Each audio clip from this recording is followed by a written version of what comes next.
Episode की starting में हम चिप एक्सॉर्सिस्ट के शरीर में देखते हैं जहां सिमोन चिप को ढूंढ रहा होता है। ट्वेल गार्डियन का एक मेंबर बताती है कि वो नारुकामी गया है तो सिमोन क्यों करके कहता है। तो वो आगे बताती है कि ट्विन स्टार का टेस्ट लेने के लिए। फिर हम सेक डोरम में देखते हैं जहां चिप आ गया होता है और स्टाइल से कहता है, हेलो रोकरो बेनियो, कैसे हो? ये मैं हूँ आपका अपना अरिमा। पर बेनियो और रोकरो उस पर ध्यान नहीं देते। तो वो कहता है, लगता है स्कूल के बाद थक गए हो। तो रोकरो कहता है, तुम्हें क्या चाहिए ठरकी अंडरपैंट? तो वो कहता है, जैसे मैंने सोचा था। मैंने सुना तुम फिर से एक्सॉर्सिस्ट बन गए। रोकरो कहता है, ये इतनी बड़ी बात नहीं है। तो वो कहता है, चलो भी, और आगे उन्हें चलने के लिए तैयार होने कहता है। तो रोकरो और बेनियो चौंकते हैं। रोकरो कहाँ करके कहता है। तो चीप कहता है, एक बहुत कमाल की जगह, उस जगह तुम ट्विन स्टार का टेस्ट लिया जाएगा। ये तुम्हारा नसीब है जिससे तुम पीछे नहीं हट सकते। तो रोकरो और बेनियो एक दूसरे को देखने लगते हैं। फिर हम इन्हें गाड़ी में देखते हैं जहां वे लोग जा रहे होते हैं। रोकरो कहता है, देखने से ऐसा नहीं लगता हम ट्रायल के लिए जा रहे हैं। तो चीप कहता है, हम बस पहुंचने ही वाले हैं। तो रोकरो कहता है, लेकिन हम तो अभी भी सिटी के बीच में ही हैं। फिर वे लोग पहुंच जाते हैं। वो एक विला में आए होते हैं। चिप कहता है, ये कमाल का है ना? तो रोकरो चौंक कर देख रहा होता है। तो चिप कहता है, मैं इस विला का छुट्टियों में यूज करता हूँ। और उस विला की खूबियां बताने लगता है। फिर उन्हें एक रूम में ले आता है और बेड के ऊपर चढ़कर कहता है, ये है अरिमा का स्पेशल डबल बेड, प्यार का घोंसला कपल के लिए, एक दूसरे को ढूंढते ही कभी कभार नरमी से और कभी कभार वहसी तरीके से। तो रोकरो कहता है, इसे कट कर अजीब ठरके अंडरपैंट कही के तुम बस अपना विला दिखा रहे हो, इसका ट्रेनिंग से कोई लेना देना नहीं है। तो चिप कहता है, बदकिस्मती से ये अब मेरा विला नहीं है। और स्टाइल के साथ कहता है, अब ये तुम्हारा है। और आगे कहता है, तो ये बेट तुम दोनों का है। तो वे दोनों लाल होने लगते हैं। वो आगे कहता है, तुम दोनों एक साथ रहोगे अपनी मर्जी से ताकि मीको जल्द से जल्द पैदा हो सके। ये तुम्हारा ट्रायल है और तुम्हारा नसीब भी। तो रोकरो उसे किक मार देता है। कहता है, क्यों ना तुम हमेशा के लिए सो जाओ। तो चीप उठकर कहता है, तुम किस लिए परेशान हो? तो रोकरो कहता है, हर चीज के लिए। मैं कभी भी ट्विन स्टार के लिए राजी नहीं हुआ और मुझे शादी में कोई इंटरेस्ट नहीं है। तभी वहाँ जिस सामा आते हैं, कहते हैं, तुम इतना कठोर मत बनो। ग्रेनी इन दोनों के अकेले रहने के खिलाफ होती है। तो ये लोग उन्हें बांधकर शांत करा दिए होते हैं। जिस सामा कहते हैं, तुम दोनों का सामान भी वे लोग ला रहे हैं। चीप कहता है, मैं जानता हूँ तुम परेशान हो, लेकिन मेरा ये काम है कि मैं पक्का करूं भविष्यवाणी का पूरा होने का। जिस समय रोकरो से कहता है, मैं तुमसे जेलस हूं। तो रोकरो उसे रोकता है और किनाको को कुछ करने कहता है। पर किनाको कहता है, जब तक बेनियो सामा अरिमा सामा के ऑर्डर लेती है मैं कुछ नहीं कर सकता। चीप कहता है, क्या मैं किनाको को थोड़ी देर के लिए रख सकता हूँ?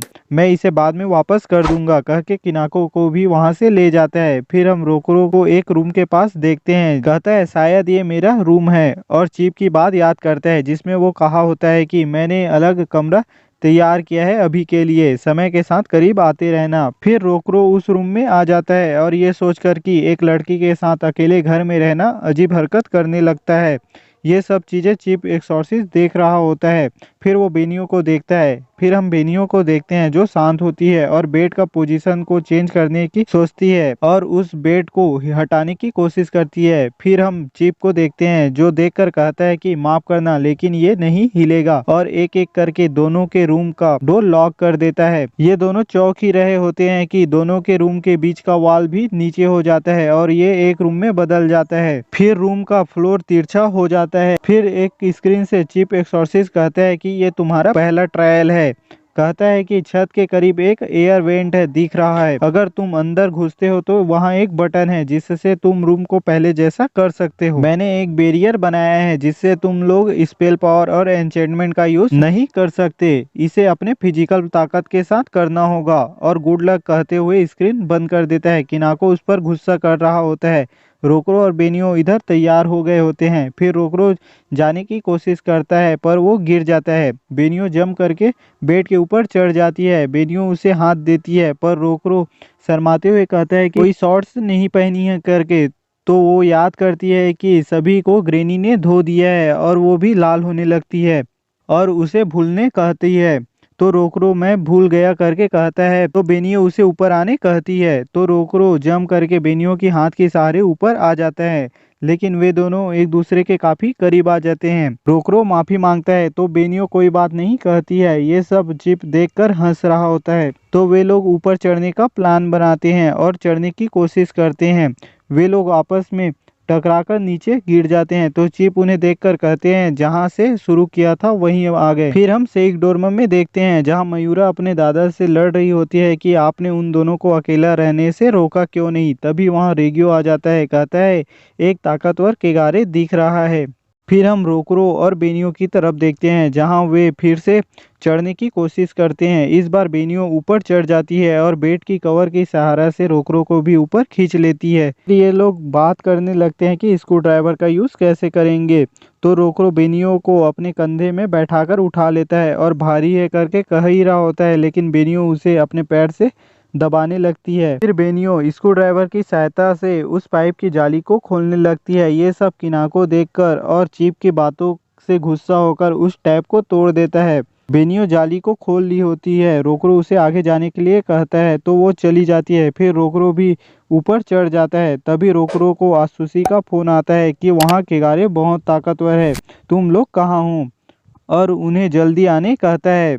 तो रोकरो कहता है टर्की अंडरपैंट ने हम पर कब्जा कर लिया है, लेकिन हम जल्द ही पहुंच जाएंगे। फिर ये लोग एक स्क्रीन के पास पहुंच जाते हैं जिसमें एक पहेली होता है और एक ही चांस होता है। अगर गलत होगा तो उन्हें फिर से चढ़ना पड़ेगा। इसके बारे में सोचने लगते हैं। बेनियो उसे सावधानी से करना होगा कह ही रही होती है, पर रोकरो जवाब लिख देता है।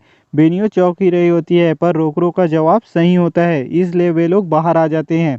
तो बेनियो तुरंत मकानों का गेट खोलने लगती है। फिर हम मकानों में देखते हैं जहां इन तीनों की हालत खराब हो गई होती है। एक बड़ा केगारे इन पर हमला कर ही रहा होता है कि रोकरो हमला करके उस केगारे को पीछे कर देता है। तभी बेनियो भी हमला करती है। तीनों चौंक रहे होते हैं। रोकरो आगे हमला करने के लिए बढ़ते हुए बेनियो को हटने कहता है। बेनियो के पीछे हटते ही रोकरो हमला कर उस केगारे को हरा देता है। बेनियो और रोकरो एक दूसरे की तारीफ करते हैं। फिर बेनियो रोकरो के कपड़े से मकड़ी जाले निकालती है तो रोकरो उसका शुक्रिया करता है और उसे उसके हेयर टाई के बारे में पूछता है। तो बेनियो उसे कहाँ गया करके कहती है। तो रोकरो कहता है नया ले लेना। तो बेनियो कहती है मेरे भाई ने दिया था, वो जरूरी है, और बेचैनी के साथ ढूंढने लगती है। तो रोकरो उसे रोकता है और उसे वहां से ले जाता है। ये तीनों चौंक कर देख रहे होते हैं। फिर हम विला में देखते हैं। रोकरो एयर वेंट से हेयर टाई को ढूंढकर बेनियो को दे देता है। तो बेनियो उसे शुक्रिया कहती है। आगे कहती है लेकिन तुम्हें कैसे पता कि ये यहाँ होगा। तो रोकरो कहता है जब हम पाइप में थे तब कुछ गिरा करके महसूस हुआ। अभी हम मकानों गए तो तुम अलग ही लग रही थी। तो बेनियो कहती है तुम मुझे इतने करीब से देख रहे थे। तो रोकरो बात पलटते हुए कहता है कोई अजीब मत सोचो, मैं बस तुम्हारा फाइटिंग को परखने के लिए देख रहा था, और उसे बात लेने के लिए कहता है। फिर हम बेनियो को देखते हैं जो बात लेते हुए सोचती है हम एक साथ रह सकते हैं, और शर्माने लगती है। फिर हम बात का सीन देखते हैं जहां ये दोनों डिनर करके बात कर रहे होते हैं, जहां रोकरो हेयर टाई के बारे में पूछता है। तो बेनियो उसे बताती है कि वो मेरा जुड़वा भाई था, वो बहुत दयालु था और मैं उसे देखती रहती थी। फिर हम कुछ फ्लैशबैक का सीन देखते हैं जिसमें बेनियो का भाई उसे ताकतवर बनने को कह रहा होता है और एक सीन में उसे हेयर टाई भी देता है। फिर हम प्रेजेंट में देखते हैं जहाँ बेनियो कहती है लेकिन हमारे माता पिता के मरने के बाद हम अलग हो गए। फिर एक दिन मुझे बताया गया कि वो केगारे से लड़ते हुए मारा गया। उसने अपने दोस्तों को बचाने के लिए खुद को कुर्बान कर दिया। रोकरो उसे माफी मांगता है कि तकलीफ देने वाले यादों के लिए। आगे कहता है लेकिन मैं तुमसे जेलस हूँ, हालांकि मेरे पास मॉम और डैड नहीं है। तो बेनियो उससे पूछती है तो वो बताता है कि मुझे छोड़ दिया गया था और ना ही मैं एक्सॉर्सिस्ट परिवार से हूँ। मैं एक्सॉर्सिस्ट हूँ इसलिए क्योंकि मुझे एक एक्सॉर्सिस्ट ने उठाया था। तो बेनियो कहती है इससे कोई फर्क नहीं पड़ता, तुम्हारे पास कमाल की ताकत है, भले ही तुम हर काम के लिए बेकार हो। तो रोकरो कहता है तुम्हें ये कहने की जरूरत नहीं। तो बेनियो ये बहुत जरूरी है कहता है, और फिर इस बात पर इन दोनों के बीच बहस होने लगती है।